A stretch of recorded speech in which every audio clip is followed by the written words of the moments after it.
Welcome to what feels like a gift for many reasons. The first is that we have sun in Michigan. Round of applause for that. And just as important, we get to share the story that all of us in the room have been living for this past school year. We have a lot of opportunities to engage with different layers of that story, learn a little bit, and walk out with great resources and understanding for what's to come. I am Rusty Anderson. I work alongside Jess, Trish, and Sonia on the MAISA Early Math team. I know most of you, and I'll add a little bit more to the context of who I am. On the screen, you see in the bottom left, it's very, very small, but you see a really, really old farmhouse situated on an apple farm, and that's the house that I grew up in. I, along with my three siblings, had parents that were very, very busy. My mom worked full-time at the local bank, and my dad, if farmer didn't say enough, he was pretty busy tending to the apple farm. My mom, after work, would come home every single day and help out on the farm, work in the garden, and work until dark. My dad, the same thing. Work, work, work, especially during apple season. As the fall came, we saw less and less and less of him because he was out in the apple orchard doing the work. From a very small age, I realized that we can do really, really, really hard things. Growing up in a community where everybody knows everybody, and this is the main intersection, which tells such a lovely story. School was exactly what you would expect it to be. Like I said, everybody knows everybody. It's a small town. It's a small school, all of the things. My journey through there was great in many ways. My math journey, though, wasn't necessarily that great. I have vivid memories of not being great at math through school. Third, fourth grade stand out to me as challenging times when it comes to the fact fluency tests, the things that I didn't feel good at, feel fast enough at, or could do as good as the rest of the people in the class. Fast forward just a little bit to seventh grade, which is another vivid memory for me of a placement test that decided whether or not I was going to be in a track that got me to AP Calculus in a college-bound track, or a track that was for the, I'm putting this in quotations because I don't use this language, lower kids. And as you might have guessed from my third and fourth grade journey, I wasn't good enough to go in a college-bound track. I didn't get to go to class with many of my friends who were on the other track. I was with the low kids, again, quotations, because we don't use that language. That journey actually in the end was a blessing and a gift, though, because the low kids were given instructional materials and instruction that was problem-based and centered in community problems. And that, for me, opened up my eyes to what math could be, that it's not one way or another, it's not black or white, it's not right answer or wrong answer. It's more creative, and it's more flexible than what some outside of this room might think it is. That journey has transcended with me as we continue this work together. Fast forward, my wife and I are blessed with 4 crazy children. As you see in the images, this is spring sports season. These pictures are from the last couple of weeks, and as you can imagine, just like my mom and dad did, we work hard during the day, and we also work hard at night, mostly through the lens of an Uber driver. I know many of you can relate with that. My wife and I, though, want for our kids a math journey and a learning journey through school that builds their identity, that shows them that it's more than right or wrong. We want the best for them. And you all can think of kids and picture their faces that you care deeply for, that you want the same thing. So this work that we're embarking upon this year and celebrating and learning about today is only about our children. Many years ago, it feels like an eternity, the GELN, General Ed Leadership Network, formed a task force to create math essentials. The people that sat in that room to create those essentials, a few of them are here today. Yes, we've been on this journey for a long time. They had some foresight to solidify value statements to guide the work. So yes, it's about instructional practices and what instruction could or should look like in the classroom. Just as or more important is the foundational principles that we use to guide the work that we do. The things that show up in those value statements are no surprise to any of us, that they also name that mathematics is more than right or wrong, that mathematics is creative, it is flexible, and children show up in those value statements in many, many ways. All of us have been living that work for many years, and especially this year, which is what we're here to celebrate. Our work this year has been a journey. We can do hard things. I think that's quite evident. I think back to when the General Ed Leadership Network was informed and started talking about the 23H grant, which was put out by the Department of Ed, and what could be. And there were a lot of complexities, obstacles, pulling off not only just an application, but also the work in a statewide project is ridiculously complex and imperfect. It is messy, yet ISD leaders push forward to come up with a plan that could support ISDs, local districts, teachers, and children. Yes, that work is hard, yet evidence that we can do hard things. It's not lost on any of us in the room, the current state of mathematics education in Michigan in comparison to national levels and where we currently are in 3rd, 4th, 5th grade at the state level. That's not something that we are unaware of. Yes, the trend is trending upward, yet still not where we were pre-pandemic. So yes, things to celebrate, yes, things that are positive, and nowhere near where we need to be. In addition to that, there's a lot on everybody's plates. I know from talking to many of you already, we usually started our sentence today as we entered with, we're really busy, and fill in the blank. We know that this funding will end, but our story is not going to end. Yes, it will take some creativity, but we will figure it out because we can do hard things. In addition, as I said, districts have a lot on their plate. National context is creating a lot of, let's just say, challenges now, in addition to state requirements that are shifting focus away from mathematics. Those things are real for all of us. Yet, we can do hard things. We can work toward a world where children have a mathematics experience that is creative and flexible because all of our work is about them. Our group, those of us in the room through this story, are going to be thinking hard about how we can continue to make positive change. Today, it's important for all of us in the room to be curious. There's a saying that I just love that we can all kind of hang on to. The most important or powerful person in the room is the person with the best question.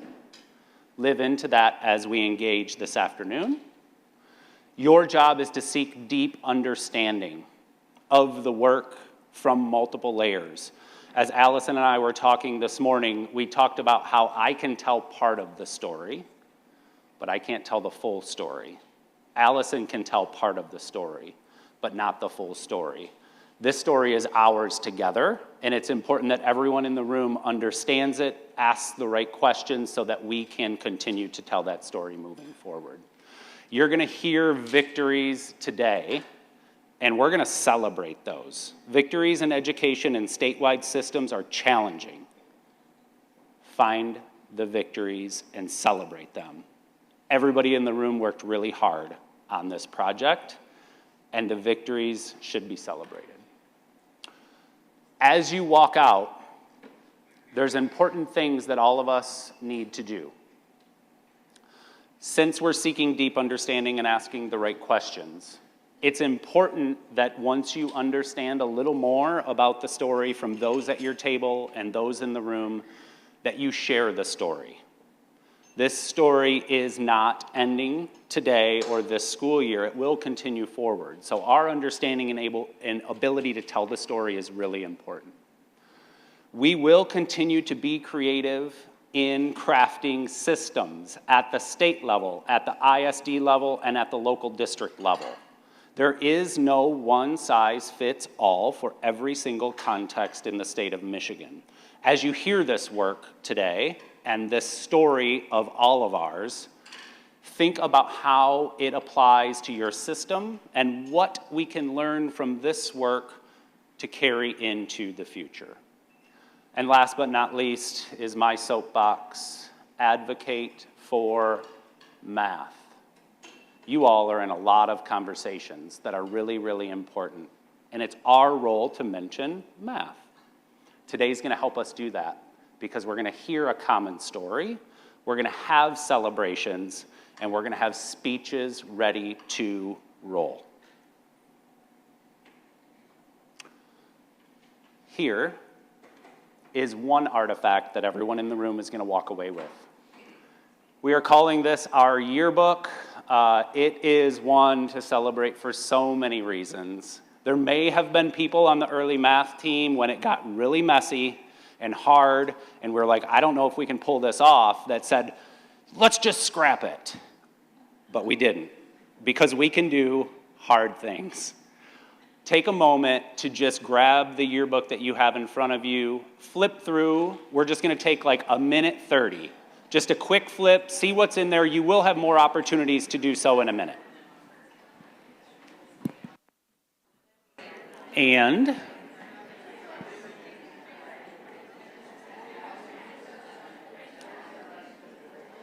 here are a couple things.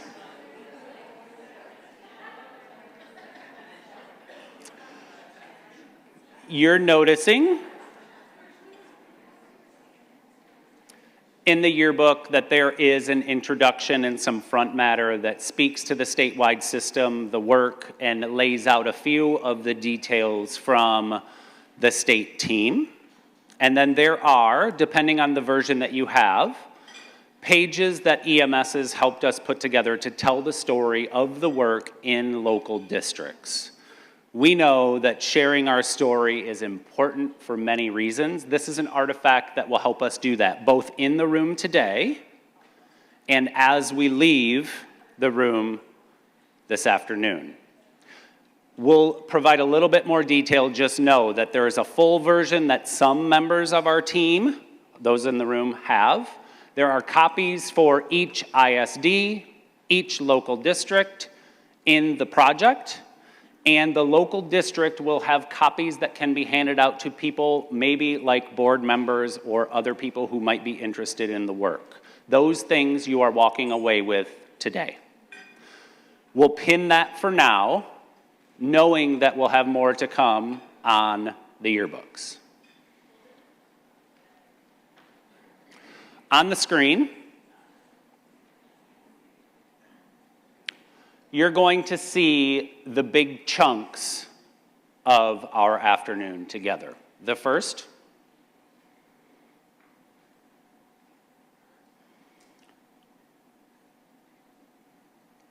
we are going to do our best to share that the work that we did together is different and innovative on behalf of our children. The second,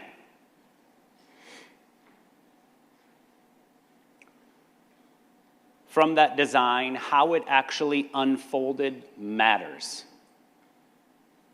The third,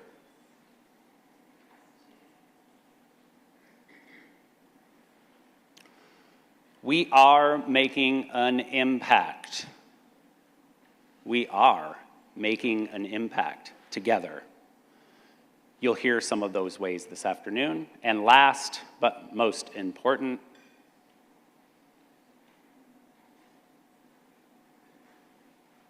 we have learned a lot, all of us. We're still learning, and we are not done. Prior to us getting into the next chunk of our agenda, we're going to get a little idea of who is on our team this afternoon. Very, very quickly, just to give us an idea of who's in the room. The way we're going to do that is I'm going to name a group, and that, if you are a member of that group, you all have done this 1,000 times. You'll simply stand if you're able. If you're unable, feel free to raise a hand. If you are someone who works at the state level, possibly Michigan Department of Education, MAISA, please stand or raise a hand if you're unable.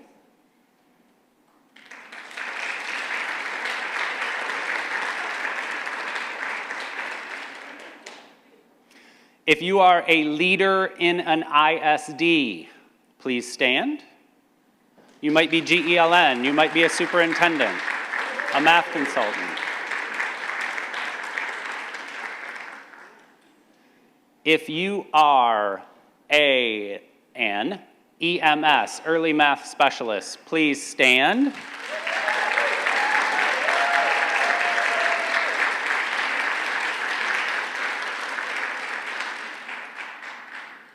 They're waving at each other because they don't see each other that often in 3D.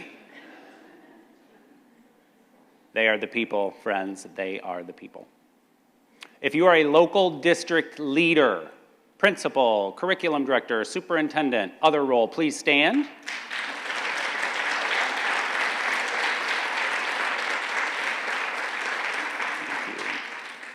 Y'all are doing the hard work.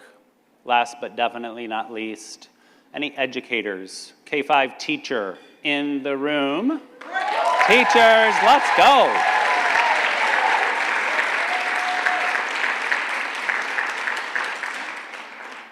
It's beautiful to see we have all stakeholders in the room today as a part of the team sharing our story. As I said earlier, I can't tell the full story. You can't tell the full story individually. It's our story together, from the state level work all the way down to the most important group who talk and work with kids every single day, our educators. Let's go ahead and get to the next chunk. And someone's yelling my name. Consultants and coaches, please stand.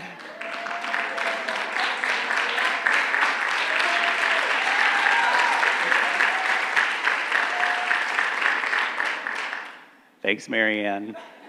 You all are friends too. All right, our next chunk of the agenda is to welcome one of our BFFs to the stage to talk a little bit about the vision that we are setting for mathematics teaching and learning in the state of Michigan. As it shows on the screen, Dr. Amy Noel Parks, which I don't say that often because I feel like we're friends and I just call you Amy. Amy's work is pivotal in this project. Starting back from when I shared task force work, Amy was one of the original authors in the actual document itself. It's been a long journey, and now this year specifically, she is supporting us in these things. That's a short list, there are many more. The big picture is Amy's helping us collect and organize data and impact from school and classroom level across the state. Amy is here. Also, I think your two members of your team are somewhere here. Kaylin and Mallory, yes. Thank you both. Amy's huge. The last thing that I would say about Amy is she never, ever strays away from putting children and teachers first. Never, ever.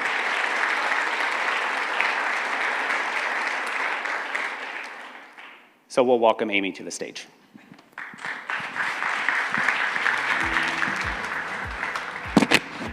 Okay, it's mean to make me cry before I have to talk. Working with this team has been such a delight, more the last couple years than the first couple, I'll admit. And the length of the time we've been doing this was really brought home to me by seeing Rusty's twins, who were not yet born when we started doing this work, and now they're out there holding baseball bats. So I don't know, lots of time. Okay. So my job, as I understand it, is to give you a sort of brief grounding in why this work matters, if you weren't already clear on it.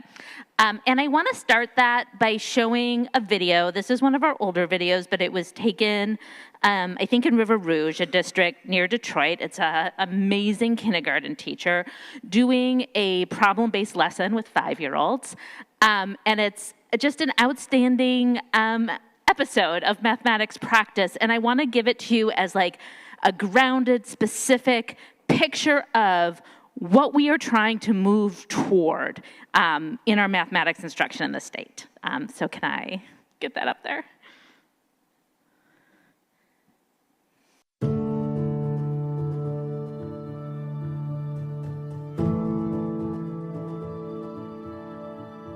We're going to go ahead and get started.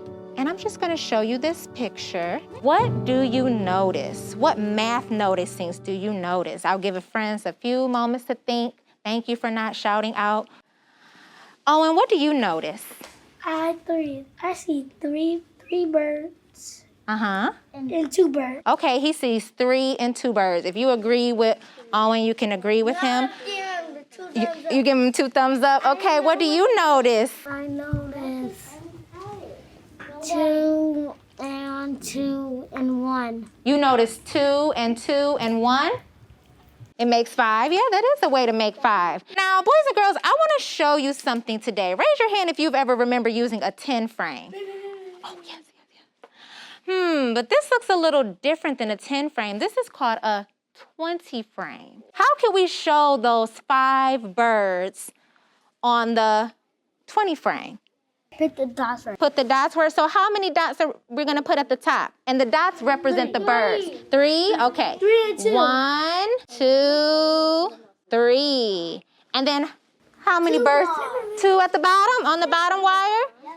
And that does represent 5. You're right. Now, with those 5 birds, what I want you to do is I want you to turn and talk with somebody next to you. How else can we place these birds on the wire? How else can we place these 5 birds on the wire? Turn and talk with someone. I heard some really wonderful things as I was walking around.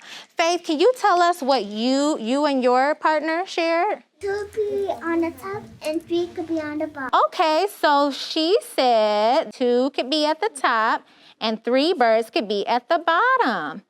Do you guys agree? Yes. Okay, so does that still give us 5? Yes. Yes? I'm going to read you the math task today. I have the numbers covered because I want you to make sure everybody's listening to the story. On the way to school today, we saw birds sitting on 2 wires. Give me a thumbs up if you see those 2 wires. Find as many different ways to show those birds on 2 wires as you can. You can use pictures, words, or numbers. We'll also be using some math tools to show your thinking. So now you're ready to see how many we're going to decompose today, break apart? On the way to school today, we saw 10 birds sitting on 2 wires. Today, I want you to find as many ways to show 10 birds on 2 wires as you can. At your table, you have some math tools today. You get to use either 10 cubes or 10 counters. These counters and cubes, we're gonna pretend that these are the birds on the 2 wires. So remember, if you need to use a 20 frame, you're pretending that these are the 2 wires. So we're using 10. 1, 2, 3. 1, 2, 3, 4, 5, 6, 7, 8, 9, 10. That's more. That's I good. made 9 birds equals 1 bird equals 10 birds. 2, 3, 4, 5, 6, 7, 8, 9, 10. Good job. So how many do you have at the top? 1, 2, 3, 4. Okay. Go. And how many do you have at the bottom? Let's start off with Logan. Tell me one of the ways you put the word birds on the wire. How many did you, tell me one way. Put 5 with 5. 5 and 5, so you put 5 on the top and 5 on the bottom. So like this, you said 5 plus 5 equals 6, 10. 10. Good. Okay, that's one way. Did anybody get that way? Yeah, lots of people did. All right, let's try. Melanie, can you tell us one of the ways you got 10?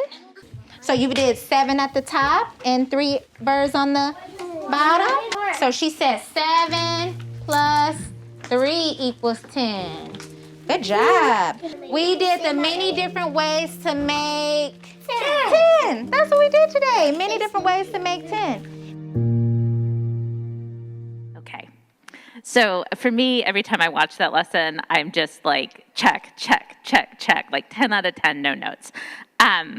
I'm going to have you look at some video later and like talk about what you see, but I just want to highlight some things that I see in this that are my vision of where I'm trying to get us to. So one, we see early on this introduction to the problem that is really accessible to the 5-year-olds, right? She uses this picture of the birds to start them off. Her first question is this beautiful question, what do you notice? What mathematical noticings do you have? And because of that, no one can be wrong, right? Like whatever it is they're noticing, that's a viable contribution to the conversation. So the first thing she does is welcome every child into that room.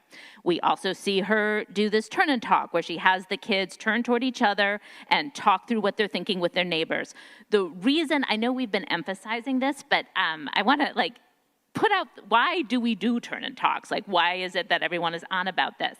When we do a call-in response, raise your hand, answer kind of pedagogy, one child can be talking at a time. And reasonably, many children could hope never to be called on in that lesson, and we in fact know from watching videos, many children are not called on. But when we do a turn and talk, every child in the classroom is talking about the mathematics. Every child is having an opportunity to learn. And so if we have 25 people in the classroom, we want to have more moments when every child is doing something and fewer moments where one child is doing something, even if everyone else is silent and looking, right? Like that is the goal, to get kids doing things. Then she does this thing where she covers the numbers in the problem. Also a really important strategy, not just in kindergarten, all the way up through 5th grade, because as soon as kids see numbers, like they've been in school, even kindergartners have been in school, they know they're supposed to start doing something with those numbers, right? So they're going to immediately start adding, subtracting, multiplying, dividing. They're not really thinking about the problem. But when we cover the numbers, we force the kids to think through what is happening in this story. And that is like the heart of problem solving, that making sense of it. And then she goes and she gives the children a chance to work on it. Because the other like alternative, like zombie lesson that we could imagine here is that she keeps the kindergartners in front of her and says, okay, how many counters should we put in the first row? And everyone puts the same number of counters in the first row. Okay, how many counters should we put in the second row? 7, that's right, everyone puts 7. How many do we have altogether? 1, 2, 3, 4, 5, 6, 7, 8, 9, 10. And everyone is just doing what the teacher says instead of engaging in mathematical thinking. Instead, she sends the kindergartners back to the table to work on the problems themselves. And does that mean some kindergartners are going to get things wrong? Yeah. And does it mean like some kindergartners are going to be talking about things that aren't math? Yeah. And is it going to be noisier in there than it is when they're all sitting on the carpet, sitting silently? Yeah, it's going to be noisier and it might be messier because they might knock things on the floor, but there is a chance for learning, right? And then she tops it off by bringing all the kids back, which is, I'll say, even as a college instructor, the thing that I always run out of time for, to have this conversation about what did we learn, and she records their answers. She adds in the representation of the arithmetic sentence, even if the kids are not ready for that. And she labels each answer with the kid's name so they feel ownership of what they did and feel like they are mathematical contributors to the discourse. Like, if this is what we do, like we are, and imagine like getting your first graders and they've had a year of mathematics instruction like this. And imagine getting your second graders and they've had 2 years of mathematics instruction like this. This builds on itself. So that's where we're going as we talk about this. Okay.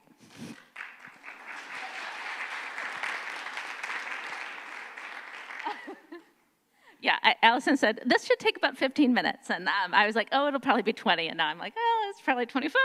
It's fine. She told me we could be flexible. So there are 2 big reasons I want to highlight for doing the kind of math teaching that we saw in that video. And the first, and the one that is most important to me, actually, is not the math. It's kids' mental health. I was reading an article last night, which was actually beautiful, but it was happening in a charter school, and the charter school 2 years ago made a move to stop talking about kids as lifelong learners and start talking about them as learner workers. And this made me actually want to come through the page and like strangle someone. Like, we are not going to talk about 6 and 7-year-olds as workers. They are not coming to the factory. They are not getting paid. They do not have jobs. These are little children. Like, even in our 5th grade oldest, we're talking about 10-year-olds, little children. And our first job in schools is to take care of them as the adults of the species. Like, that is our first job. So any kind of pedagogy you propose to me, I actually do not care what kind of test scores it's going to produce if it is not going to care for our children. That's like, you must prove that to me first. Such a friendly audience. And I believe the kind of pedagogy we're talking about here does care for our children because it values what they think, it encourages them to form connections with each other, it encourages them to play, it encourages them to like be competent. We also saw in that video, like, we don't see any behavior correction. Like, even though this teacher is being videoed, she knows it's gonna be shown, like especially at the end when the kids are doing that discussion, you see kids moving around and they're waving their papers and we don't hear catch a bubble, sit on your pocket, be cross-legged. She just lets them have bodies, right? And still, the mathematics happens. So, this kind of pedagogy is, more mathematically valuable, but also more freeing, I think. So I just wanted to make a couple quick points here. So this is from a recent article. In the 10 years leading up to the pandemic, feelings of persistent sadness and hopelessness, as well as suicidal thoughts and behaviors increased by about 40% among young people, according to the CDC. And that's pre-pandemic. And we all know what it's been like since the pandemic. Right? Like, this is the most important thing happening for kids. We need to take it seriously and think about what we can do as adults to address this. Much of that work involves changing policies at the school or district level to provide more support for students. For example, school connectedness. This is the idea I'd like you to take from this. The degree to which young people feel that adults and peers at school care about them and are invested in their success is a key contributor to mental health. Youth who feel connected during middle and high school have fewer problems with substance abuse, mental health, suicidality, and risky sexual behavior as adults. Also true of elementary school students, although the measures are different. So if we think about school connectedness, and we think about, well, what does that have to do with mathematics? Like, isn't school connectedness just something I do in my 15-minute SEL lesson to open the day or whatever? No. School connectedness happens all day long. So if I have a mathematics lesson where kids are sharing ideas with each other, where they're laughing, where they're building things, I am creating the school connectedness. When I write their names on a paper by their solution, I am creating school connectedness. If I have children sitting in their seats, silently doing worksheets, not speaking to each other, not able to finish, constantly being corrected for how they move their bodies, I am doing the opposite of school connectedness. So this pedagogy helps to work on this problem. It is not the only thing we need, but it is one thing. Okay, relatedly, I wanted to play this. This is a series of fourth graders at a school in Lansing. They were part of a project where they were trying to introduce games, mathematical games, into the curriculum. And the researcher was a former student of mine, and he did this brilliant thing. He made this cardboard TV and set it up like, you know, in reality TV, when like the contestants go and they sit in a closet and they like give you the down low on whatever happened. So that's how we introduced it. So the kids could go over to this TV whenever they wanted and just say what was going on for them. And then in the background, on the other side of the television, it said, what is play, what is joy, what is learning? Okay, can I play this, or do you all have to play this? I just want to be able to like stand up without like getting yelled at. Freedom. Like without like being like sit down. Like, Freedom? freedom. Freedom to do what? To move. To stand up. To throw away stuff. Well, and you can always use it when you grow up. And it's my favorite part is because you don't really necessarily leave your friends out of it. You get to hang out with your friend, just like my buddy here. Who's done drugs? Cam. Here, Cam. Right here. Dang, Cam. Oh, yes. I should go back and take it in. I forgot. Do.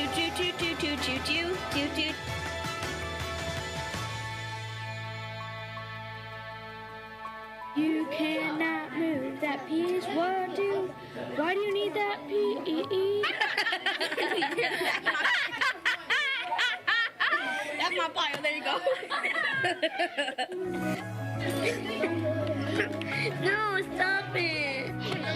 That make me really. I don't kill. I'm stealing it back. Give it back. No, stop. Saying that you don't like school because it is hard, but you are choosing hard work. That's fun hard. That's hard. Fun hard stuff. That's what I want to say. Okay, and school is not fun hard? No.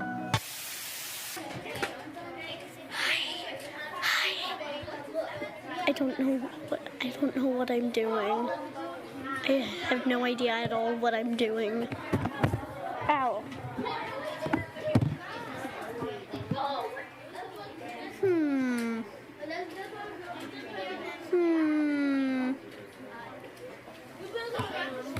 I like playing.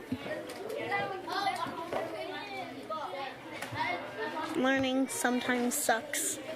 Learning a lot of the time sucks. School sucks.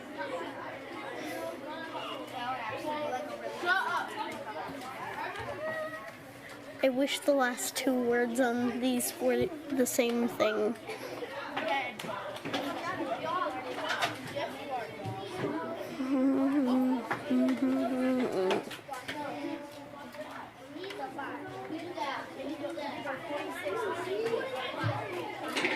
I wish joy and playing was part of learning. Like this. Clumsy thief. And all the other days.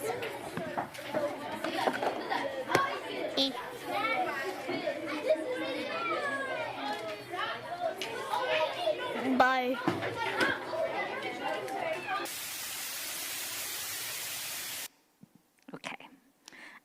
So what I'm hoping you're taking from this is that it is important to create spaces for kids to feel joyful and connected in mathematics, and the kinds of pedagogies we implement will either make them feel more joyful and connected or less joyful and connected. Those are the two choices. And so we can always ask ourselves, which one is this pedagogy doing?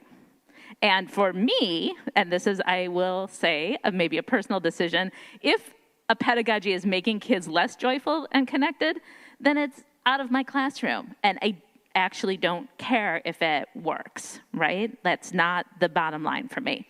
But I recognize we live in the real world, and doing things that work by standard measures matters. But guess what? The really good news is this kind of pedagogy also works. And I want to make a little argument for that, even though it is going to require asking you to do something that is maybe less fun. In the middle of your table, there is a pile of fifth grade M-STEP questions.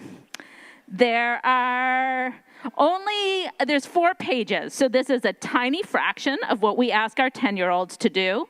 And for those of you who aren't in the classroom anymore, I will say it is much easier to do them on this paper than it is in any of the computer formats where kids are expected to do this now. So what I would like you to do is work on these problems and to think about what kids need to know to do this set of problems. And I want you to think not just about like the literal mathematics, they have to know how to multiply 4-digit numbers, but I want you also to think about the kinds of practice skills, like mathematical practices, that they need to be able to interpret these problems. I don't actually want you to think about the test-taking skills. That's another conversation, and we're not going to have it today. But right now, I want you to think about what is the mathematics, the mathematical content they need, and what are the mathematical practices they need to be able to do this test. And when I do this with my pre-service teachers, I tell them to raise their hand when they finish, and then I'll come around and collect it, just to amp up the anxiety some so they can really feel what that's like. I'm not going to do that with you, but you can just imagine that as an additional pressure. Go ahead. I'm going to be quiet for a minute and let you do that. All right, so I'd like to invite you to talk at your tables, and it's fine if you're not done, and talk about 2 things. What is the mathematical content kids need to know to do this? And sort of more importantly, what are the mathematical practices or like mathematical soft skills that kids would need to be successful on just these 8 problems, like much less a test of 30? Go ahead. Okay, I'm going to bring us back together. And what I would actually like to hear from the group is not so much the mathematical content, which I imagine we mostly agree on, we would expect, but like these mathematical practices or mathematical soft skills. Like, what are the mathematical ways of thinking that kids need to have to be successful on this set of questions? Wait for a mic. Sorry. I didn't give Trish any warning before that, right up here. I would say flexibility. And what do you mean by that? Being able to look at problems in different ways, trying different methods to solve. I was looking at the volume one in particular. Yeah, finding different methods to solve them. So I don't know like what people did for number 3, but I did not do it as a straightforward division problem. Maybe this is because I work mostly in the PK3 world. But to me, it made sense to like start adding numbers and do it that way. So to have that flexibility to come after a problem, even if it's not immediately apparent to you how to solve it. What's another soft skill kids needed to have? I've been thinking a lot about the problem-based learning and connecting it to your videos this morning. I thought of these in the context of stories, even when a story wasn't there. So I was thinking about how could I, especially with number 2, with fractions, I have 2/3 of my kids' toys left that I need to get rid of, or whatever I was thinking about. And just thinking about how if a student doesn't have a problem-based background, this makes problems exceptionally harder. Yeah. So that making sense of story. And when I work with my pre-service teachers, a lot of them, I work in PK3, are math nervous. But I say, like, every word problem is just a reading comprehension lesson. It is literacy. Like, yeah, there is some math at the end of it, but the first step is exactly the same as what you do in literacy. We have to help kids get access to this text. Because if they cannot, and I love the adding thing you put in of not just recognizing the stories that are there, but like writing stories for ourselves to make sense of a problem we may not understand. Like that is also a strategy I use. Oh, wait for a mic though.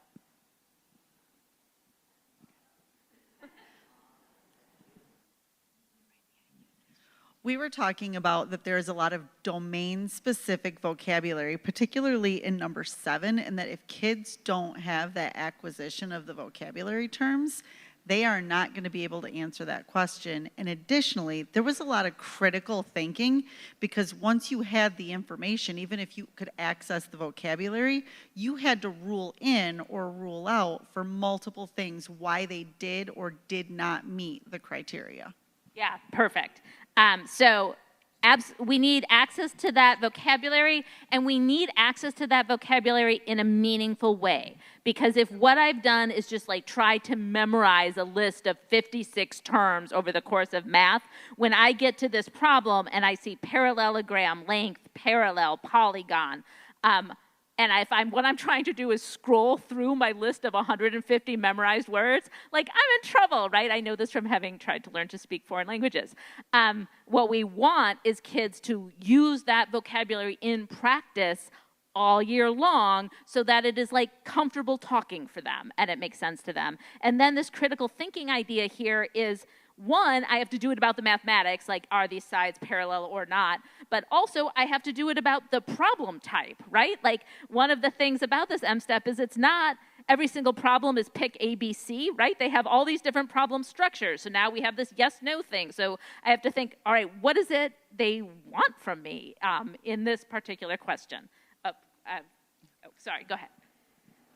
I was noticing how number sense is super important. Say a little more about that.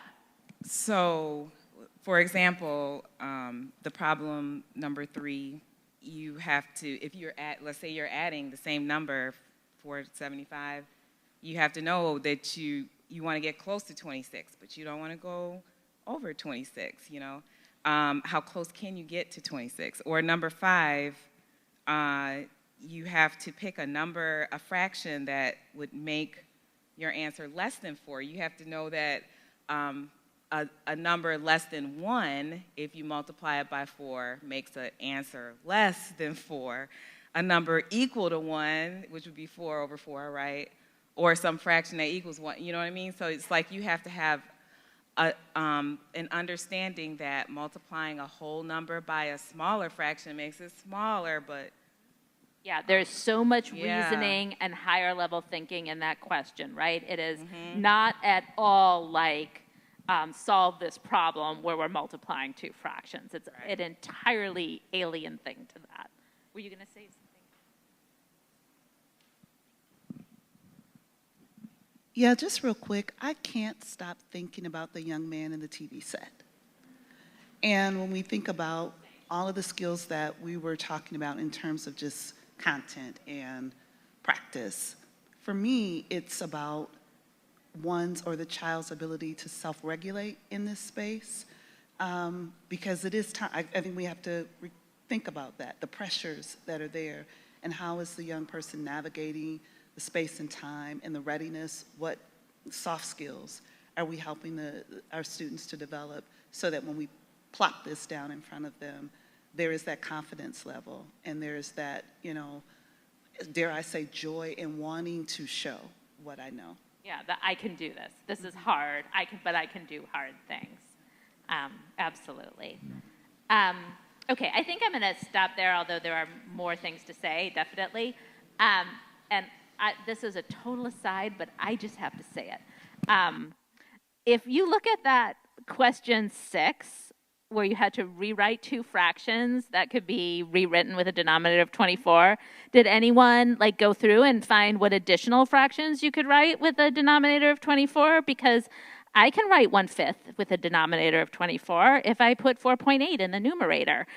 So like the idea that the people writing these tests like know something that we don't, or have like some like, I don't know, a divine right given like knowledge of what mathematics is and what's important. Like, it's just not true. These tests are made by human beings. They do ridiculous things on them.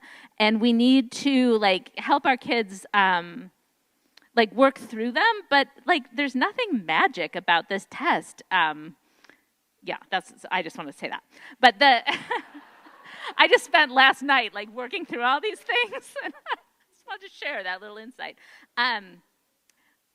Anyway, the broader point that I want to make is the kind of instruction that prepares kids to do this is exactly not, I do a problem on the board and then you do the problem exactly like I did. Or worse yet, I do a problem on the board and then I take you through it step by step and you just follow along with me. Kids who have learned math like that are not going to be able to do this because there is no one up there modeling how to do exactly the problem, right? Someone is not coming in there every single day and saying, okay, here are the steps for the problem today, practice it till you get it right. Like, that does not prepare you to do this. You are jumping from geometry to fractions to measurement to problem solving. The only kids who can do that are kids who have the opportunity to figure out problems for themselves. It is a necessary first skill to being able to do this. So when we talk about teaching math like that, it's not, oh, this will be good for kids and feel happy, but now they're going to do really poorly on the test. That is the kind of instruction that might give them a chance on a test like this. But so often what we see is this, I'm going to show you exactly how to do it. Now you do it exactly right. We get a bunch of correct worksheets at the end, but no learning has happened inside anyone's head. The only thing children have learned is how to copy the adult at the front of the room. And so fundamentally, the kind of instruction we are talking about here is upending that and putting the thinking in the heads of children and seeing our job as trying to make that happen. And the bad news about that is it is messier, it is noisier, it is a little more wild, it takes more time from teachers, it takes more knowledge from teachers. Like, this is not easy, this path that I am talking about, but I think it is more joyful for both teachers and for kids.